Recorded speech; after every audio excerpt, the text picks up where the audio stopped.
Hey everyone, it's time for another video community vlog. This time I'm here with Bradley Buffett, and we've been talking for 2 hours and it just kept flowing. So we wanted to take an opportunity to talk about the things that came up. Never mind. It's okay, it's going away. We were getting together in the first place because Bradley had contacted me about other ways that he might be able to participate in community. Is that right? Fair enough? Okay.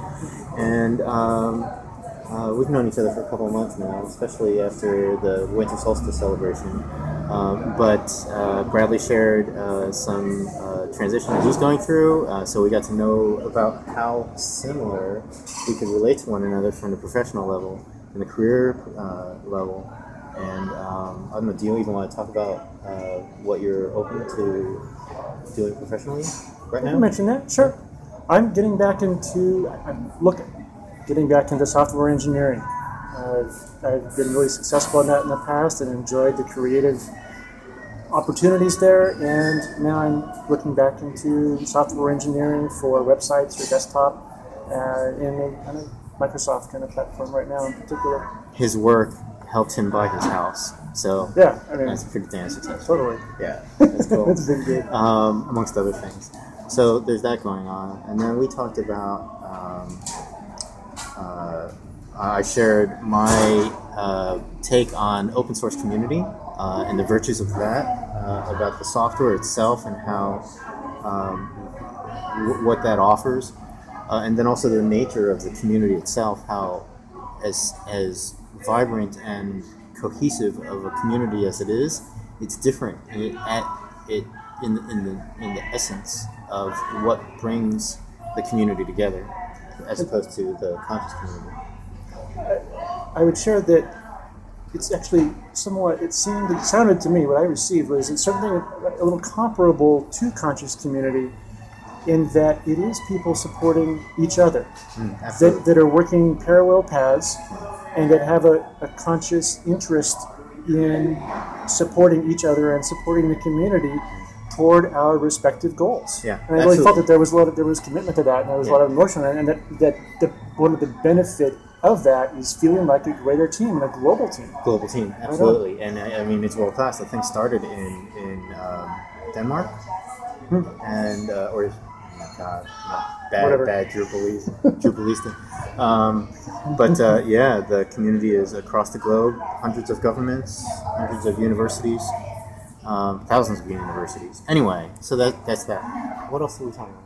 After that, we started going into, we started talking about, and this was, I think, for me, the crux of what I wanted to discuss with Bradley, and that was this responsibility, a growing sense of awareness and responsibility that each of us has, not just men, but people in relationship. As people around us grow and heal and develop, that there is a responsibility that each one of us holds to be aware of what another person is going through. So a blunt example would be, since I'm a guy, let's say that a woman in a workshop is going through some healing, and she's super open, she's gotten some relief, and she's feeling relaxed and kind of integrated in herself, and she's feeling happy and healthy. And what would really be irresponsible of me would be to take advantage of that opportunity and hit on her, and use her openness as a chance for me to get my needs met, for romance or sex or whatever. And she might be getting her needs met through that too. Some of her needs met. Absolutely, maybe so. Absolutely. And we discussed that. That's absolutely a possibility. And yet, and I was conveying my take on that is to have a conservative approach, an attitude, and to check in and just look and be aware that somebody who's going through healing or growth is in process.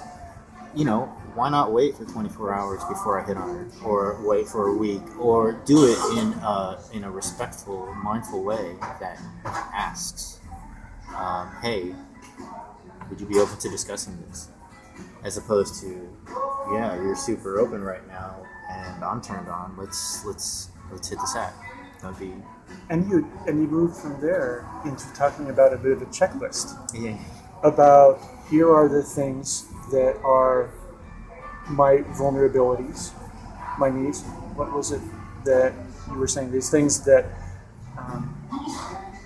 sensitivities or here's my values. Just going through the red flags. I think red flags, that's what I was right?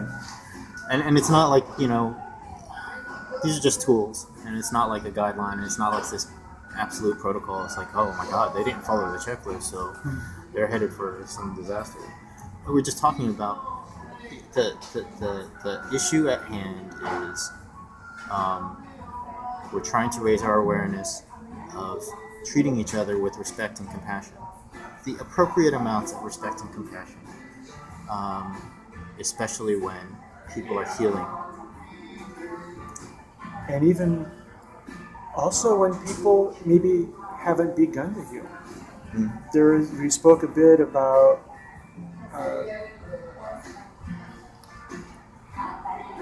part of the conversation came from talking about DOD.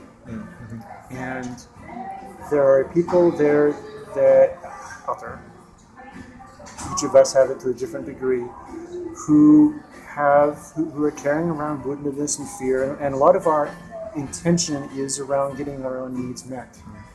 And how, in particular, we talked about the case of rescuing, perhaps after some kind of even environmental disaster, and how there is a place where people are not ready to be even approached or healed, or not even sensing that there is even any need for healing or compassion, and different ways to sit and allow them to be in their space, and yet the compassion and potentially empathy as well can appear in different ways, and yet can open up a portal, sort of an access point for us to connect and to support any kind of shift of that person toward seeing the opportunity to feeling a different way. We talked about a bit about, I made a reference about Mother Teresa, and then about the Pope. And that was a good one. The new Pope I heard on NPR recently was talking about how he was suggesting that the priests shift some of their attention from the internal politics of the church or the community there, and put more of their attention toward the poor. And the poor could be looked at in different ways. It could be poor with economic, poor of spirit, poor of emotional health, poor of feeling. Right. Poor of community, poor of, that was a huge takeaway for me. We kind of played with the analogy of an emergency rescuer, having that compassion in the moment and then giving appropriate attention. Maybe passing them by, maybe directing them immediately towards, emergency services, or maybe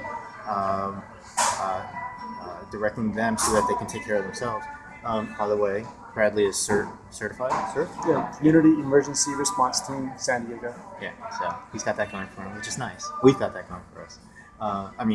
We benefit from him doing that. So there was that, and then what else? We were talking about... Go ahead.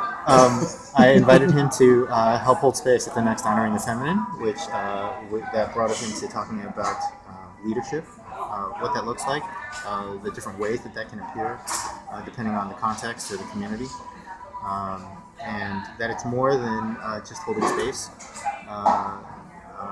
and we're going to kind of discover and play with that. And that brings up another thing that Bradley does, which is to help the planning organization for Whole Being Weekend, which is coming up September 20th through 22nd. That's right. So there's a pitch. That's not a pitch. It's a plug. That's a plug for Whole Being Weekend. What were we going to say? Aspects of leadership And that's like a discussion in itself. Yes. So, I think that's about it. We're at 10 minutes already. My God, we might have to edit this out. Okay, thank you. That's real. All right, talk to you later.